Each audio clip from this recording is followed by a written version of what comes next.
This is the last in our series of our journey to explore the obvious.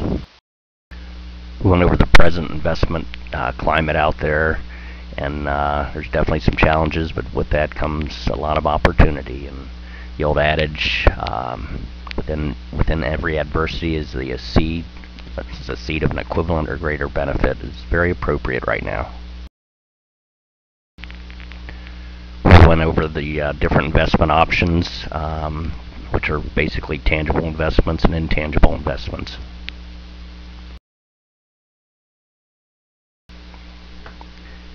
We decided to go out for some tangible investment opportunities, which is real estate, and that's what this is all about. And went out with basically $250,000 to see what we could come up with.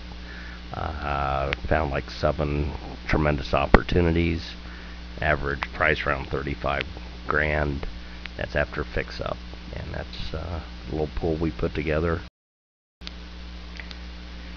Now we tried to put a value on this $250,000 pool using the traditional real estate evaluation / appraisal methods, the cost approach, the income approach, and the comparative analysis approach. Using those 3 approaches, on our cost approach, we came up with about $650,000. The income approach was over $300,000. Zillow and the auditor had the pool over $530,000, which is really the comps, and we estimated, to be conservative, about $416,000.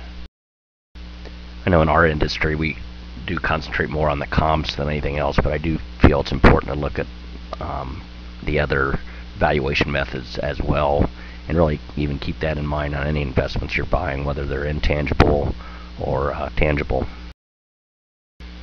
Then we went over land contracts and the advantages that land contracts have over mortgages or just straight rentals, and how it can really go a long way to fill a void in the marketplace. And after that, I felt compelled to draft a letter to Uncle Sam. And it goes like this. Dear Uncle Sam, long time no talk. I don't know if you remember me, but this is your nephew Dizzy Dildardo. You might not remember me, but I always looked up to you. You stood for things that made sense.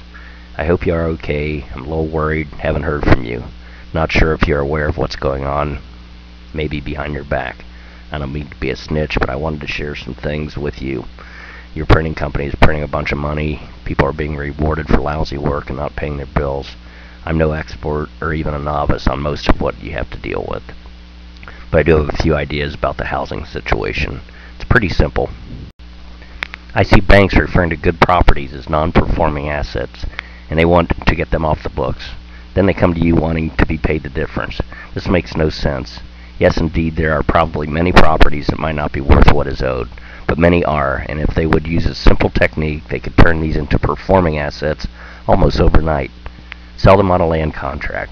The bank could quickly get paying residents with down payments or true work equity. A land contract still allows the resident to get the interest deduction, just like you're giving homeowners who have title, so you're still encouraging home ownership. There's a big difference, though. If they default on their payment, the banks don't have to wait many months and years to get the property performing again. A forfeiture only takes a few months. I know you don't want to put people out of their homes, but you can also not afford to subsidize people. They need to buy what they can afford. I know of many people who got into homes with little or no money. Some were even given second mortgages, where they were paid to move. This killed many landlords who lost tenants, and yet these supposed homeowners were nothing more than glorified tenants. Local real estate agents could manage these for the banks and be paid incentive-based, so there'd be no out-of-pocket cost. I have the software that could change all this. It would probably cost me $10,000 to $20,000 to do a few updates, and we could be up and running. We could auction these off with land contract financing, and we could have these non-performing assets performing in no time. I hate to see it taken advantage of, and just wanted to offer my 2 cents worth. Love you and miss you. Sincerely, Diz. On that note, just wanted to wrap this up and just give everybody just something to think about. And that wraps up our series in our journey to explore the obvious.